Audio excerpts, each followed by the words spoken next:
Estamos hablando sobre vida permanente en Jesús y este es el segundo mensaje respecto de este tema que está en Juan capítulo 15, por lo que les invito a que mantengan sus Biblias abiertas en Juan capítulo 15.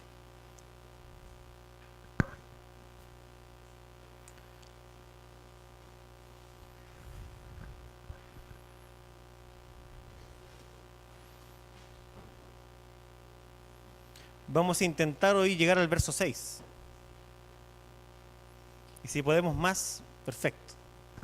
Pero por lo menos vamos a intentar hasta el 6. Y ya hemos expuesto los versículos 1 al 3. Y les invito a que podamos leer nuevamente estos versículos. Vamos a leer del 1 al 6. Y voy a exponer del 4 al 6. Dice así Jesús: Yo soy la vid verdadera y mi Padre es el viñador. Todo sarmiento que en mí no da fruto, lo quita. Y todo el que da fruto, lo poda para que dé más fruto. Ustedes ya están limpios por la palabra que les he hablado. Permanezcan en mí y yo en ustedes. Como el sarmiento no puede dar fruto por sí mismo si no permanece en la vid, así tampoco ustedes si no permanecen en mí. Yo soy la vid, ustedes los sarmientos. El que permanece en mí y yo en él, ese da mucho fruto, porque separados de mí nada pueden hacer. Si alguien no permanece en mí, es echado fuera como un sarmiento y se seca, y los recogen, los echan al fuego y se queman. Si alguien no permanece en mí, es echado fuera como un sarmiento, como una ramita, ¿cierto? Y se seca, y cuando las ramas se secan, uno ¿qué hace? Las recoge y las echa al fuego, porque no sirven para nada más. Y entonces se queman. Ok, vamos a orar. Te doy muchas gracias. Y creo que todos te damos gracias por estar aquí esta mañana. Estar aquí en esta mañana es tan importante porque es un indicio de que has incomodado el corazón. Y hemos aprendido que tú no incomodas el corazón de quienes quieres desechar.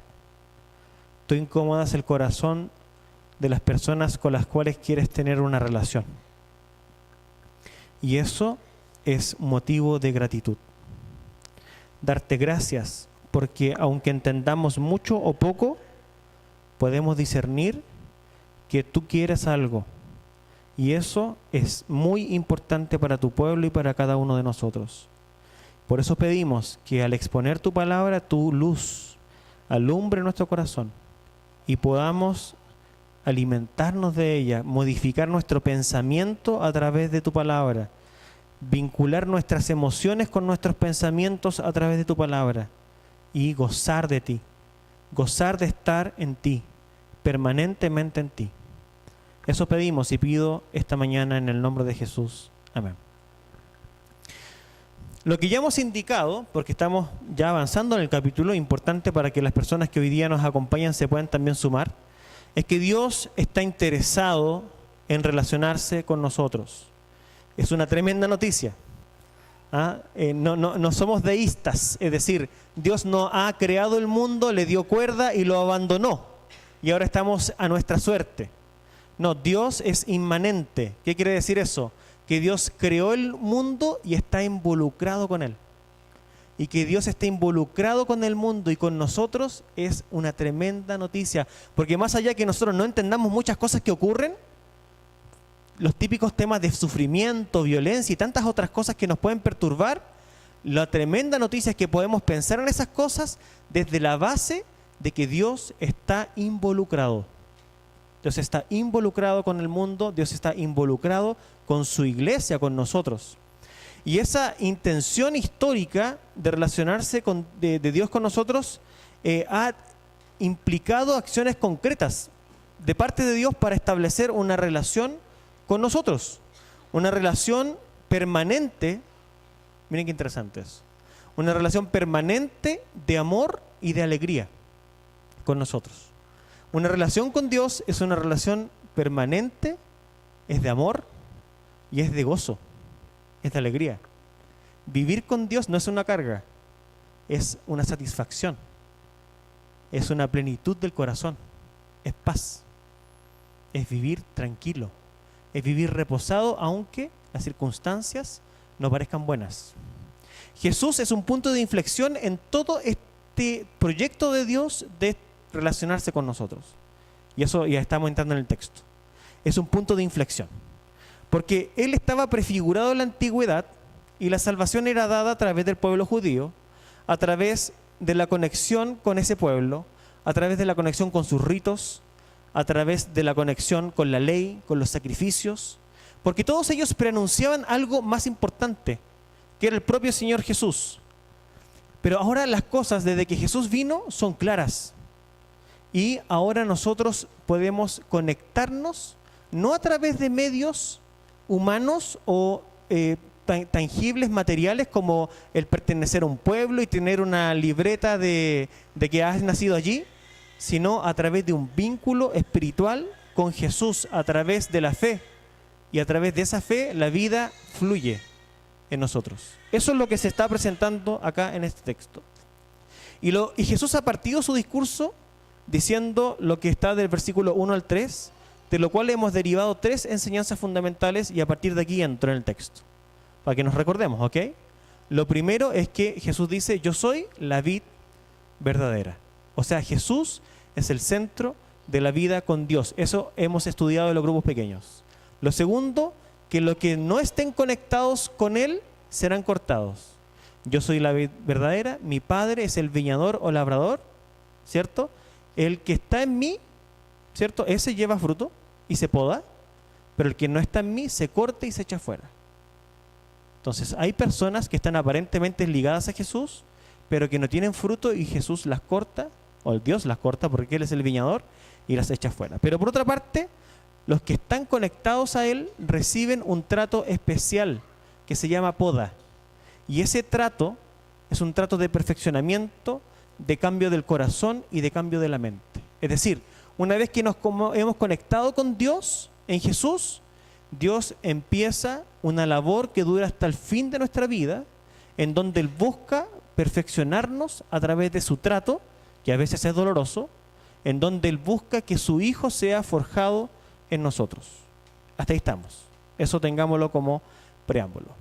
Pero ahora pasamos hacia adelante y los próximos versículos, la palabra permanecer entra fuertemente en el texto.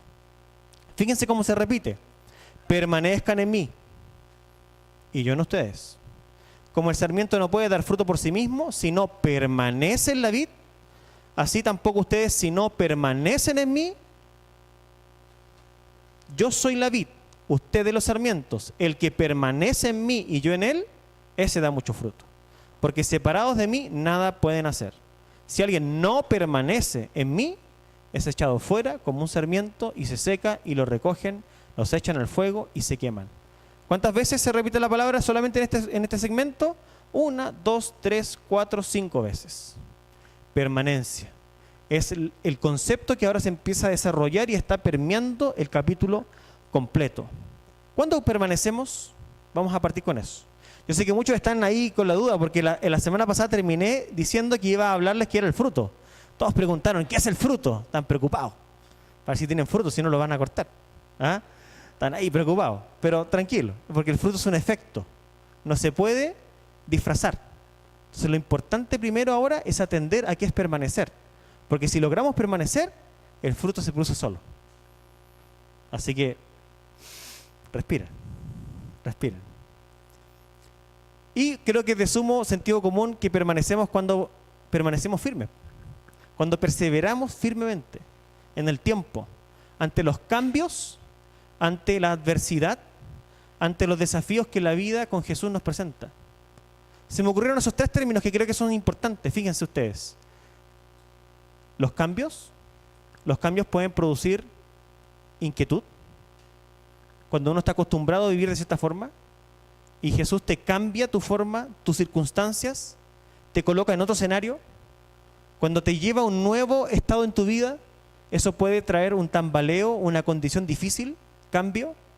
También cuando hay adversidad. Los cambios no necesariamente son adversidad, pueden significarte una adversidad, pero no son por definición. Pero una adversidad, una situación crítica que no esperabas, llega a tu corazón, llega a tu vida y entonces te preguntas, ¿qué vas a hacer? ¿Vas a sostener tus convicciones? ¿Vas a sostener lo que piensas? ¿Lo que sientes? ¿Lo vas a amarrar a lo que piensas? Y finalmente los desafíos, porque una vida que no es monótona acepta desafíos, pero una vida que es monótona y que está ahí por apariencia no los acepta. Más bien él cuida de mantener el status quo, de mantenerse tranquilo, de que las cosas no se vean modificadas. Y en los grupos pequeños hicimos un desafío interesante. Dijimos, oye, ¿pueden definir el tema de la permanencia pero asociado a cosas particulares como por ejemplo la amistad, el matrimonio, como el discipulado? Y lo que nos dimos cuenta, no sé si a ustedes les pasó cuando fueron a su grupo pequeño los que fueron, pero si estamos hoy día por primera vez acá, creo que es también de sentido común entender que ninguna relación perdurable, que ninguna relación que no es perdurable, produce algo bueno. O nada bueno se puede recibir de algo que no perdura en el tiempo, si no se aprende a superar los conflictos. Si yo me mantengo en una relación y no aprendo a lidiar con los conflictos, esa relación se va a acabar y nada nuevo, nada bueno va a producir en el futuro. Pero aquellos que aprenden a sortear las adversidades, aquellos que aprenden a perseverar, aquellos que aprenden a permanecer, empiezan a gozar de los efectos de las marcas de la vida cuando uno se somete a aflicción para poder llevar adelante aquello que con nuestro corazón apreciamos. Y Jesús nos está llamando a que Él se transforme o Él está queriendo que para sus discípulos Él se transforme en una luz de belleza inestimable que les permita a ellos dar todo para poder vivir en Él. Fíjense ustedes que el capítulo 15 termina con algo que vamos a terminar después hablando, que Él habla de la persecución al final. Fíjense ustedes, si avanzan ahí en el capítulo 15, ya para el 16, habla de la persecución, que es un efecto de permanecer en Jesús. Es muy difícil que tú permanezcas ligado a algo que te va a traer una aflicción consciente, si tú no estimas aquello como de sumo valor. Entonces, ¿qué es lo que pasa? Dios trae la tormenta, Dios trae la dificultad, Dios trae el cambio, Dios trae el desafío a tu vida para que tú puedas ser podado y entonces Jesús pueda aparecer delante de tus ojos como lo más bello que existe, y entonces sí, te va eso a colocar en un nivel de relación con Dios, de amor con Dios, en donde la vida de Dios se va a fluir a tu corazón como que si estuviera la llave dada completamente y sea un torrente a tu vida que te renueve y te lleve a un nivel superior de relación y de amor y de amistad con Él. Es todo lo que está acá, incluido en estas palabras. Y es sumamente importante entenderlas porque Jesús quiere que sus discípulos ahora, que esta noche oscura se acerca, en donde Él va a ser entregado, ellos no se rindan. Ellos permanezcan firmes, ellos permanezcan en esa relación. Y seguramente tú has luchado por alguna relación que te importa y te ha dañado seguramente, pero has luchado porque esa relación te importa. Con Jesús también va a pasarnos lo mismo. Permanecer en Jesús significa exponernos a una situación difícil en donde Él nos va a probar, en donde Él nos va a desafiar y en donde Él nos va a zamarrear, para que entonces nosotros demostremos lo firme que estamos y el fruto pueda aparecer y el mundo pueda ver que somos sus discípulos. Eso está aquí en el texto. Una de las sorpresas que encontrarás en todo matrimonio de 15, 20 o más años es que se mantiene alegre, una sorpresa que te encuentras en ese tipo de matrimonios y que al mismo tiempo se mantiene alegre y amante, es que ya han sabido atravesar los puntos de quiebre con éxito. Es difícil, pasa, pero normalmente cuando tú te acercas a un matrimonio de edad, ellos te van a contar que en algún momento se quisieron divorciar. En algún momento pensaron en agarrar las maletas y irse. No es como de cuento de hadas esto, de que las personas que tienen 20, 30, 50 años de matrimonio no pasaron por nada y todo fue tan simple que ahora estamos aquí, gozando de nuestra vejez, de nuestra amistad juntos, de amarnos, de respetarnos, de valorarnos. Eso se construyó atravesando por conflictos. Ellos han aprendido a permanecer unidos en tiempos de adversidad, cuando la vida cambia, cuando los desafíos se presentan. Entonces el punto central de Jesús es que sin perseverancia, es que sin permanecer, sin un compromiso férreo y un control y subordinación de los impulsos, no hay nada bueno que podamos esperar. Atención con lo último que dije. Sin una subordinación de los impulsos, no hay nada bueno que podamos esperar. Si algo trae la madurez a una persona, es que ella sabe discernir los impulsos. Y sabe cuándo los impulsos se repiten. Y reconoce el patrón. Y entonces, ¿qué es lo que tú haces? Te apartas. Esto ya lo viví. Este impulso ya lo viví. Esto no trae buenas consecuencias. Esto no me va a hacer bien. Entonces tú subordinas los impulsos a las convicciones. Ya, presten atención a esto que es importante. Voy a darles algunos datos estadísticos acá para que le pongamos sal y pimienta al tema. Hablemos del evangelicalismo en el mundo, principalmente en América y en Estados Unidos, porque allá es donde se producen las mayores estadísticas, pero de alguna forma también nos rebotan a nosotros respecto del evangelicalismo en los últimos 20 años. Esto es importante. Para que ustedes sepan, en algunas áreas urbanas, la asistencia semanal a servicios religiosos puede haber disminuido hasta en un 20% en los últimos 20 años. Y yo creo que eso se constata. O sea, ha habido un decrecimiento en la asistencia al servicio dominical en al menos un 20% a nivel de nuestra experiencia occidental. Otro parámetro que es interesante, que va también de la mano, es que yo creo que todos nos hemos dado cuenta que la naturalidad es que los jóvenes abandonen la iglesia. No fue mi caso, pero sí tuve crisis. Pero lo constante, sí, claro, si yo me acuerdo cuando yo era más cabro, claro, muchas personas se apartaron. Los jóvenes naturalmente abandonan la iglesia. ¿Y saben cuál es el porcentaje? Hasta un 40% de los jóvenes adultos que fueron criados en familias con algún tipo de religión. 40%. Dejan de asistir a servicios religiosos con regularidad a medida que llegan a la adultez. ¿Les doy otro más? Otro más. La afiliación hacia algún tipo de institución religiosa, en algunos países como Estados Unidos, ya ha crecido bastante y hoy día la tasa ha aumentado un 20% también. Las iglesias han cerrado.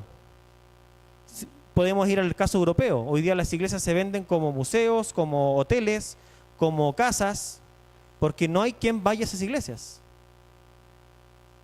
Y lo otro que también es interesante es que las comunidades no tradicionales han aumentado. Es decir, han surgido movimientos independientes en búsqueda de ajustarse a los patrones y a las conductas y preferencias de las personas. ¿Por qué traigo todo esto aquí a la escena? Porque obviamente aquí hay muchos factores que nos podrían ayudar a entender esto. Pero obviamente, y ligado al texto, este es un efecto de que las personas y los discípulos no hemos aprendido y no se nos ha enseñado la importancia de permanecer en Jesús a pesar de la adversidad. Lo normal que nosotros encontramos en las iglesias es que las personas aprenden patrones de conducta, aprenden a repetir cosas y aprenden a sentir tranquilidad y paz a través de hacer lo que es monótono y de lo cual no espero ninguna sorpresa. Las personas que han sido criadas en una iglesia y vienen domingo tras domingo, algunas de ellas no dejan de venir solo porque nos imaginan viviendo con la culpa de no venir. Y eso nos trae como consecuencia creyentes débiles, que no entienden su fe, que no saben argumentar, que ceden ante la tentación, que no tienen gozo en la vida. Pero aquí no estamos hablando de ser fieles a una iglesia, a una denominación. No estamos ni siquiera hablando de ser fieles al culto, que es algo importante. Estamos hablando, y Jesús está hablando, de permanecer a la vid. Y la vid no es la iglesia, esta iglesia, no es el templo, no es el nombre de la denominación, la vid es Jesús. Y lo que tenemos que aprender, y Jesús está llamando la atención, es para que aprendamos a tenerlo a Él como lo más importante de la vida. Y como tan importante que no permitamos que nada se interponga entre nosotros y Él. Y Jesús nos da un aliento tremendo. Y el aliento tremendo, cuando Él parte del versículo 4, es lo siguiente. Dice: permanezcan en mí y yo en ustedes. Hay una parte muy interesante en nuestra relación con Dios. es que nosotros somos titubeantes, pero Él es fiel.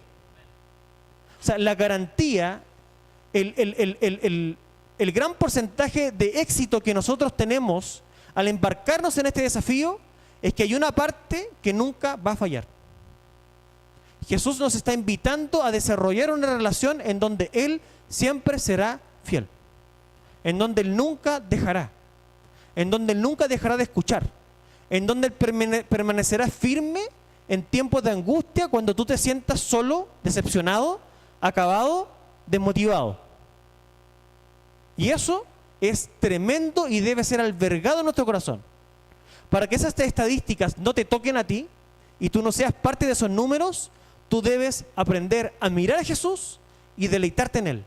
Y entender que su trato contigo, aunque te parezca doloroso, es necesario. Y Dios permite que nuestro corazón se desanime. Y Dios permite que nuestro corazón se debilite y que nuestras emociones nos jueguen en contra y que a veces la depresión nos abata. Lo permite. ¿Por qué lo permite? Porque es la única forma de que Él resplandezca en nuestro horizonte. Y Juan ya lo ha explicado en su evangelio. Ya hemos visto la gran tormenta que se desata en el lago Genesaret, en donde ellos están allí pendientes de lo que va a ocurrir y Jesús se les aparece y ellos piensan que es un fantasma. Y hablábamos de la forma en que Juan trataba ese capítulo, en donde él omite tantas informaciones, solamente para darle una impresión a los discípulos de que Él está cerca. Y es importante que aprendamos eso en nuestra vida de perseverancia en Él. Si tú quieres acumular años, pero no años en vano, sino gozo en tu corazón, debes aprender a ver a Jesús en su trato y en su poda, aún en tiempos difíciles. Déjenme leerles una historia que tiene algunas similitudes con mis queridos hermanos acá, pero no tiene ninguna idea de traerlos a colación, pero sí es algo real que leí hace mucho tiempo y lo quiero ocupar como ejemplo. Un pastor escribe lo siguiente: cuando alguno de mis hijos no podía salirse con la suya, solía decir: tú no me quieres. ¿Era cierto? Por supuesto que no. Mi amor no había cambiado. Sin embargo, en ese momento en particular, mi amor se expresaba de una manera diferente a lo que el muchacho querría. Cuando nuestra hija Sarita tenía 16 años, el médico nos dijo que tenía cáncer. Tuvimos que someterla a tratamientos de quimioterapia y radiación. Sufrimos junto a ella al contemplar cómo padecía los efectos del tratamiento. Algunas personas que enfrentan tal experiencia le echan la culpa a Dios y se preguntan si Él todavía les ama. Los tratamientos para el cáncer fueron una experiencia devastadora para nosotros. ¿No se amaba todavía el Señor? Sí. ¿Había cambiado su amor? No. Su amor no había cambiado. Cuando usted se enfrenta a circunstancias como estas, puede pedirle a Dios que le muestre qué está ocurriendo. Eso fue lo que hicimos. Tuvimos que preguntarle qué debíamos hacer. Le hicimos muchas preguntas, pero nunca le dije, Señor, me parece que ya no nos quieres. En ocasiones me acercaba al Padre Celestial y detrás de mi hija veía la luz de Cristo.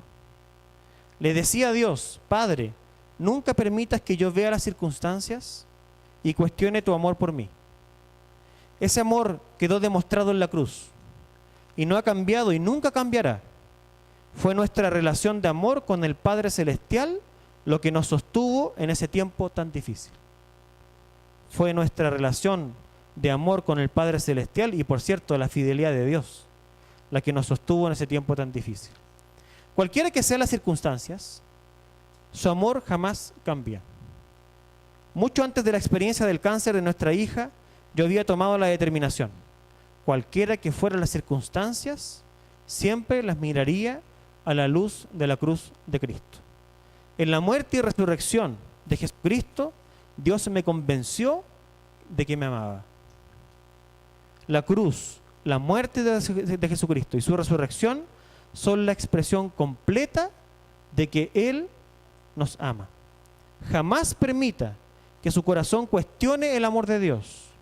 Dios lo creó para esa relación de amor. Él lo ha estado buscando para establecer esa relación de amor. Cada relación que Él ha tenido con usted es una expresión de amor. Dios dejaría de ser Dios si se expresara de otra forma, que no fuera por medio de su amor perfecto. Y ese pensamiento de este pastor es el pensamiento que brota de una comprensión saludable de la Escritura. Porque la Escritura dice claramente que si somos infieles, Él permanece fiel, porque no puede negarse a sí mismo. ¿Ven cómo esto es importante? ¿Ven cómo para poder permanecer tenemos que cultivar en nosotros la perspectiva correcta? Y esa perspectiva correcta se siembra en tiempos de tranquilidad, para que cuando venga la crisis, tú amarres tus emociones a tus convicciones. Dios permanece fiel. Tu corazón titubea, tu corazón oscila, tu percepción oscila, pero la verdad es objetiva y es estable. Dios ya ha demostrado su amor por ti a través de su muerte y de su resurrección. Y eso nadie lo puede cambiar. Y tu evaluación de las circunstancias debe verse a través de ese prisma, porque ese es el prisma absoluto. Doy por sentado que todo este porcentaje de personas de las cuales les estoy hablando no aprendieron esto, no albergaron esto en su corazón. Dice Números: Dios no es hombre para que mienta, ni hijo de hombre para que se arrepienta. ¿Lo ha dicho Él y no lo hará? ¿Ha hablado y no lo cumplirá? Incluso Hebreos dice: por eso Dios, queriendo demostrar claramente a los herederos de la promesa que su propósito nunca cambia, confirmó con un juramento esa promesa. Lo hizo así para que mediante la promesa y el juramento, que son dos realidades que nunca cambian y en las cuales es imposible que Dios mienta, tengamos un estímulo poderoso. Los que buscando refugio nos aferramos a la esperanza que está delante de nosotros, teniendo como firme y segura ancla del alma una esperanza que penetra hasta detrás de la cortina del santuario. Una firme y segura ancla del alma. Pero ¿cuál es la clave para que esto se albergue en tu corazón? Tú debes estar en la vid. Y estar en la vid es estar en Cristo. Estar escondido en Cristo. Que tu vida se refugie en Él, en su justicia, en su amor, en su gracia, en su perdón, en su palabra.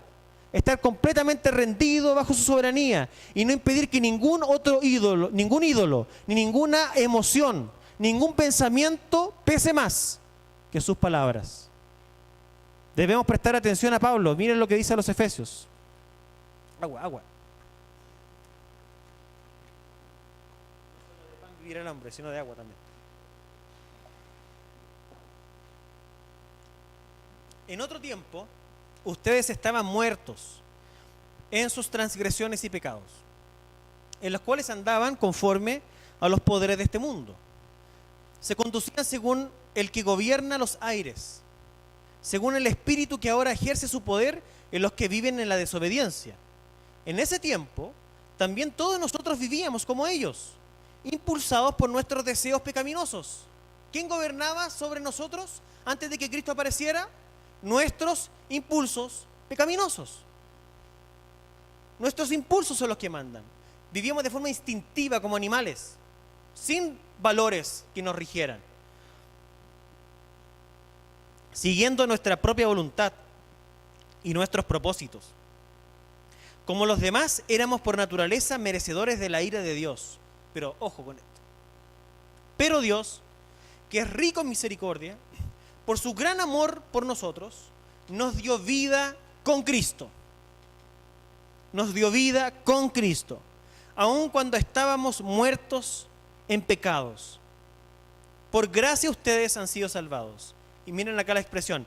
Y en unión con Cristo Jesús, en unión a la vid, Dios nos resucitó y nos hizo sentar con Él en las regiones celestiales, para mostrar en los tiempos venideros la incomparable riqueza de su gracia que por su bondad derramó sobre nosotros en Cristo Jesús. Todos los bienes espirituales y todas las promesas que Dios ha dado en la historia están en Jesús. Y cuando tú te conectas a Jesús, todas las promesas son sí para ti. Todo su amor es sí para ti. Toda su benevolencia es sí para ti. Todo su cuidado, todo su afecto, toda su fidelidad, todo su propósito redentor y renovador está sobre tu vida y Dios te capacita para una vida nueva y abundante. Pero debemos reconocernos en Jesús. En Jesús.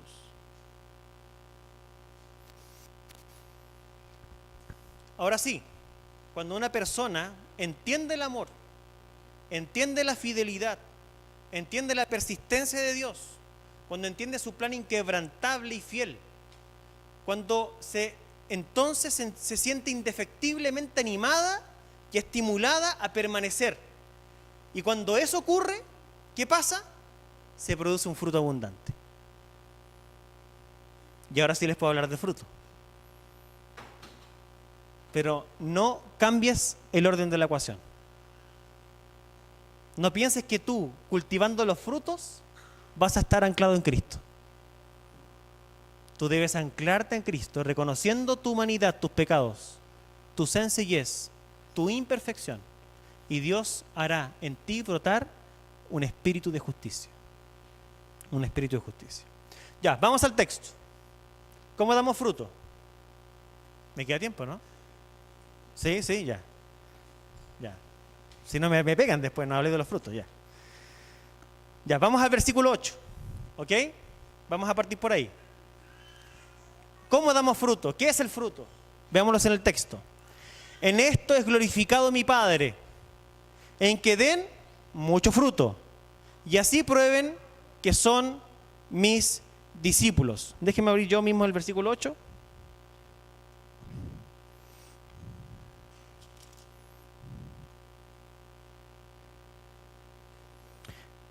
Y tengo que leer el 7, perdón, me adelanté. ¿Ya? Tomémoslo del 7. Si permanecen en mí y mis palabras permanecen en ustedes, pidan lo que quieran y les será hecho. Perfecto. Una de las características más fundamentales que Jesús está planteando en este capítulo, y esta es la fundamental, y podemos decir incluso que de esta característica brotan los otros frutos. ¿Ok? Es que un discípulo, es que un cristiano, una cristiana, una persona que tiene su fe en Jesús y ha entregado su corazón a Jesús, experimenta crecientemente fruto a través de oraciones respondidas. Esto es casi que resetear tu mente y hacerla de nuevo. Fíjate tú al nivel que Jesús te quiere llevar a entender. Si tú quieres, cuando nosotros nos conectamos a Dios y aprendemos su palabra, y aprendemos a considerar su palabra y humillar nuestro corazón a su palabra, y su palabra es más importante para nosotros que el pensamiento nuestro mismo y de otras personas, esa palabra decanta en nuestro corazón de forma que produce en nosotros una amistad con Dios tan íntima que aprendemos el latido de su corazón, a saber lo que Él quiere, a orar conforme a su palabra, en el Espíritu, y a vivir la voluntad de Dios realizada en nuestra vida. Todo esto está aquí involucrado, porque esto viene del capítulo 14. Si permanecen en mí y yo en ustedes, el que me obedece, me ama. Y al que me ama, mi Padre se le manifestará. Y todo lo que pidan en mi nombre, dice el capítulo 14 también, les será dado. ¿Por qué Dios tiene tanto interés en que nosotros entendamos que Él nos quiere llevar a una vida fructificante a través de la oración? Primera razón que pienso yo que puede ser: Dios no está interesado en una relación nominal con nosotros. Dios no está interesado. Dios no vino a rescatar un pueblo nominal con solamente el nombre. Dios no está interesado en que tú tengas la etiqueta de cristiano. Dios no gana nada con eso. No le interesa. Si tú te defines como cristiano, no es en absoluto relevante. Dios quiere establecer, como dijimos al inicio, una relación de intimidad con su pueblo. Una relación de intimidad contigo. Y la única forma en la cual tú puedes experimentar abundante y crecientemente eso es a través de una vida de oración que fluye. Y creo que esta sola sentencia nos deja a todos nosotros en jaque. ¿Por qué? Porque la iglesia occidental contemporánea no ora. No ora. Y eso es súper complicado. porque entonces podemos nosotros emular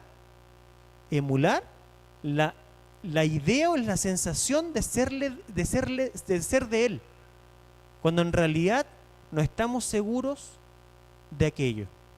Eso es peligroso. Y se los hablo así sinceramente, porque creo que Dios quiere llevarnos a nosotros como iglesia más hacia adelante, y eso es más cerca de Él.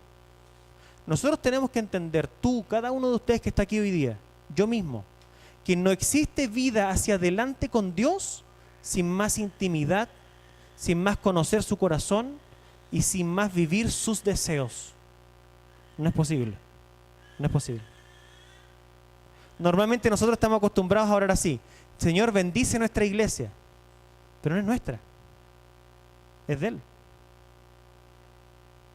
Señor, bendice nuestros proyectos, bendice nuestros planes. Pero es que no se trata de eso, es de Él. Es vivir bajo su sombra, es vivir bajo su fuego, su columna que nos guía. Es aprender a escucharle, es aprender a pasar tiempo con Él. Pero ¿saben qué? Las iglesias, sobre todo las históricas, no quieren saber de vida con Dios. Quieren saber de una regla, de una instrucción, punto por punto, cumplirla y sentirse tranquilo porque se hizo y se va para la casa. Y eso es errar en el blanco. Dios quiere una amistad. El punto de inflexión de este texto, yo le dije al inicio del mensaje pasado, que este texto del capítulo 15 está dividido en dos estructuras, en dos bloques. En la primera, Jesús hace una analogía con la vid. Y en la segunda, Él ya desarrolla esto plenamente en su relación con sus discípulos. Y esta transición de Jesús, de haber pasado Dios de ministrar su salvación a través de un pueblo, a ministrarla a través de su Hijo, supone un cambio en el tipo de relación. Más abajo ustedes van a ver lo siguiente: ya no les llamaré a ustedes siervos, sino amigos. Está en el texto, está ahí abajito. Déjenme si lo encuentro rápido, para que ustedes lo puedan ver.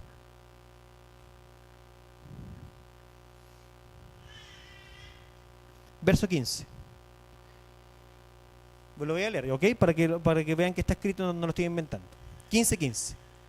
Ya no los llamo siervos, porque el siervo no sabe lo que hace su Señor, pero los he llamado amigos, porque les he dado a conocer todo lo que he oído de mi Padre. Miren qué interesante el tipo de relación, porque el siervo no sabe por qué motivo orar, porque el siervo no sabe todas las cosas.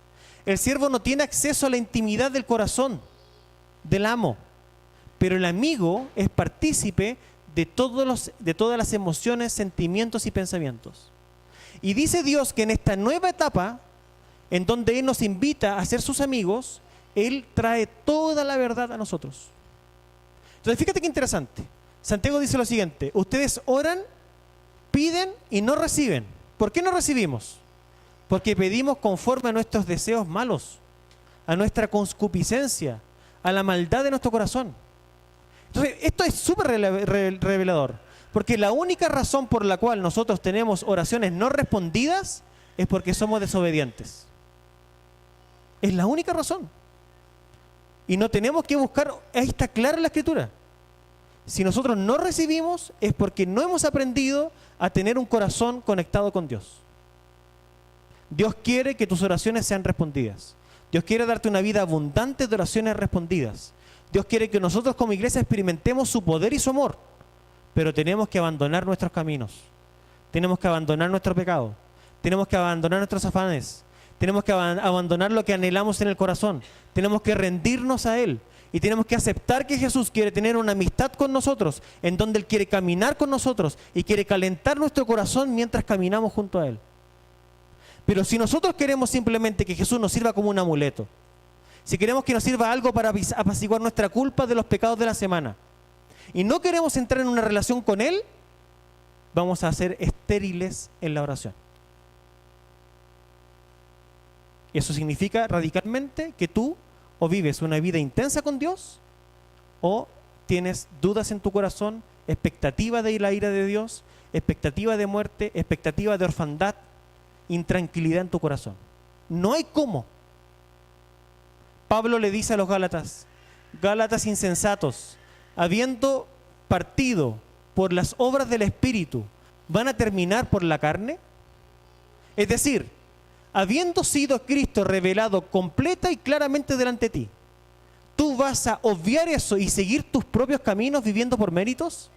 ¿Viviendo por lo que tú puedes construir? Para Pablo eso es una aberración. Entonces, y voy a quedarme solo en este punto para que no se aflijan. Voy a dejar los otros para el próximo domingo. Pero creo que aquí tenemos un punto súper importante. Les voy a contar una experiencia. Cuando me fui a Brasil a estudiar, yo tenía 26 años. Estaba solo en Brasil, me había ido sin saber realmente a dónde iba, y Dios, por su gracia, me llevó a una muy buena iglesia.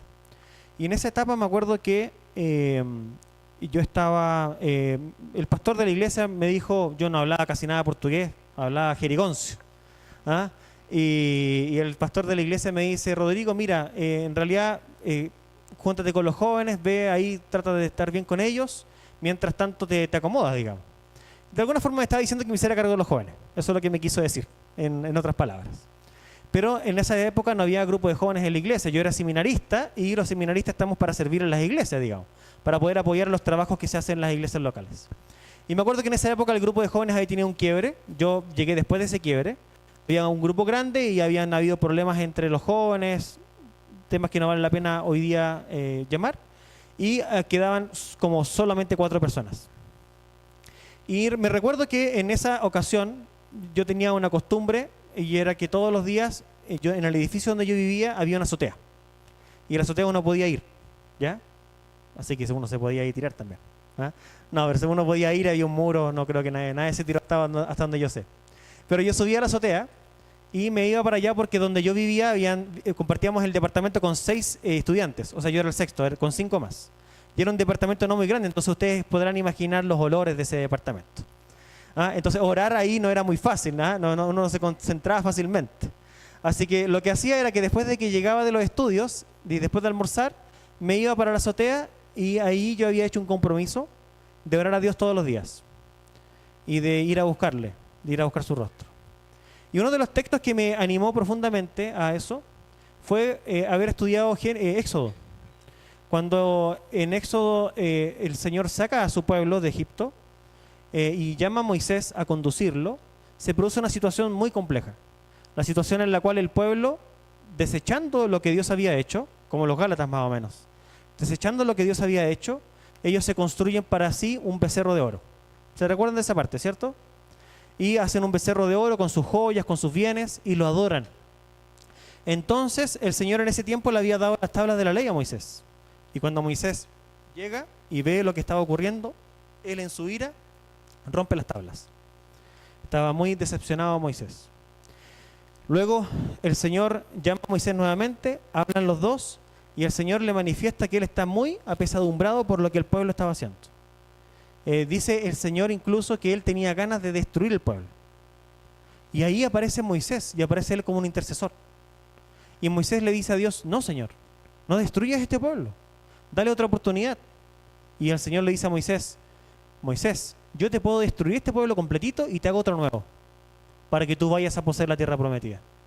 Pero Moisés en su espíritu intercesor, lo cual es una antesala de lo que Jesucristo sería, él se humilla ante Dios y le dice, Señor, yo no voy a ninguna parte sin tu pueblo, sin ti. Si quieres, borra mi nombre de tu libro, porque el Señor le dice, bueno, sigue el camino, pero yo no voy contigo, le dice el Señor.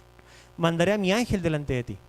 Y ahí Moisés le responde, Señor, yo no voy a ninguna parte con tu ángel, yo voy contigo. Si tú no vas conmigo, esto no sirve para nada. Y a este punto quería llegar. Porque seguir al Señor Jesucristo significa entender que Él nos llama a caminar con Él. Y si Dios no va con nosotros, no vale la pena. No vale la pena. Si Dios no está en lo que estamos haciendo, si Dios no está involucrado en lo que estamos haciendo, y si no es Él el de la iniciativa, todos tus esfuerzos, todo tu afán, toda tu abnegación no sirve. No sirve. Y entonces la oración que nosotros hicimos como jóvenes en esa época fue, Señor, vamos donde tú quieras. Y me recuerdo haber pasado varias vigilias y varias reuniones solo orando. Señor, ayúdanos a verte. Ayúdanos a entender dónde vas tú.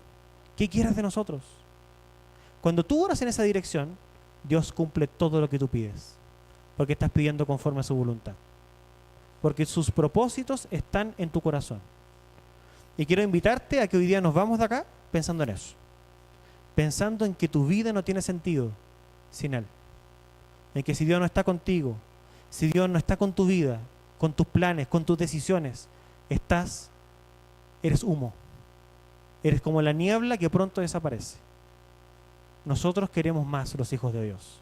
Nosotros los queremos a Él. A Él como un tesoro escondido, el cual, si es necesario, vendemos todo lo que tenemos para poder encontrarlo y hacernos de Él. Y Jesús quiere ser para nosotros el tesoro escondido. Y cuando eso ocurre, no hay circunstancia, no hay cambio, no hay desafío que pueda abatirte. Amén. Entonces que eso se cultive en nuestro corazón. El próximo domingo continuamos con los otros frutos. Vamos a orar. Señor, gracias por tu palabra, porque es una palabra intensa en nuestro corazón, en donde tú nos reclamas toda nuestra atención, nos reclamas todo nuestro ser, porque la iglesia no tiene sentido sin ti.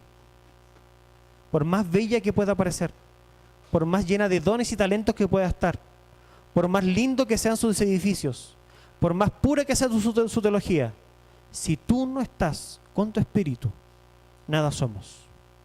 Y no queremos ir a ninguna parte sin ti. Queremos que eso se ponga en nuestro corazón, porque queremos vivir vidas vibrantes en donde nuestras oraciones son respondidas y vivimos el poder de tu presencia en medio nuestro. Eso pedimos en el nombre de Jesús. Amén.